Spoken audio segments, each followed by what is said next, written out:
Okay, so with that particular issue of the neat army, I thought I would try to be fair here. I'd try to be somewhat good faith and try to talk about another angle. I called it the flip side, but you can call it whatever the hell you want. But let's go ahead and talk about the other side, which is more BS jobs created, a la David Graeber. Now, I haven't read that book or I think it's a pamphlet that he wrote on bullshit jobs. I haven't read it. Eventually, I'll get my way to it, maybe a year or two later. I don't know. but but yeah, let's go ahead, just briefly talk about that. I mean, I imagine that his central idea is that there's a lot of jobs that just are pointless and that people just get paid to stand around for and, do some, meaningless work that, keep people busy enough and everything else like that.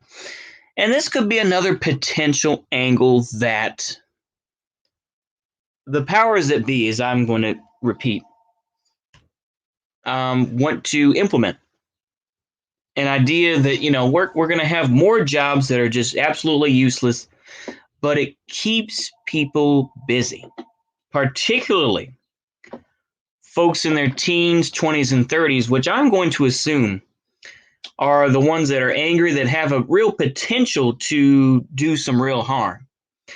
Folks in their 40s, I'm headed towards that approach of 40s.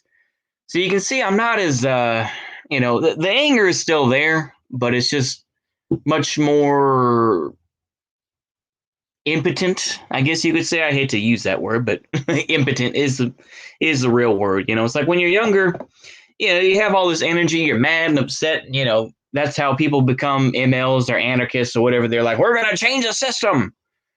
Once you start getting into your 20s, or once you, delve further into your 30s and going into your 40s as I'm approaching, as I'm going to turn 36, you get tired.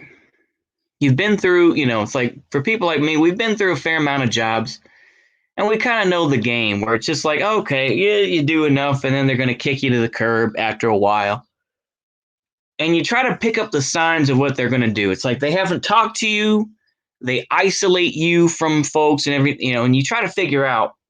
This is just a side note, but I'm saying this for my own benefit. That way, when I do get back into the job market, I'll try to remember those signs and be like, oh, okay, they've isolated me, so they're going to kick me to the curb pretty soon. Okay, how much money am I going to get? I just need enough money for gas and just some basic amenities since I'm still at home with my parents. So it's like, but that's, that's definitely an aspect of things. There's a potential that, the powers that be, the capitalists, the bourgeoisie are like, well, let's create more BS jobs so that we can keep these people under our thumb.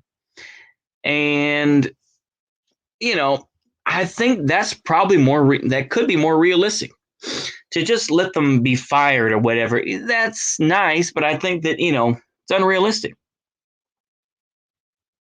Let's see here. But yeah, that's my attitude anyway. I think that it's important to talk about. That could be another potential angle of the future. Is the idea that maybe they'll just have all these jobs that keep us busy. Maybe they'll have people moving rocks for all I know. Maybe they'll send people up to Wyoming so that people can't run away as easily because there's bears and everything. So it's like maybe they'll move people up to Wyoming and be like, I want you to move these rocks around. I don't know. Who knows? It could be like that movie Holes, that one with Shia LaBeouf, which is like you're just digging holes endlessly for no fucking reason. You know? Who the fuck knows at this point, right? But I think that could be another angle. Take it for what it is. I think I'm done with this. So I hope y'all enjoy that. See you later. Goodbye.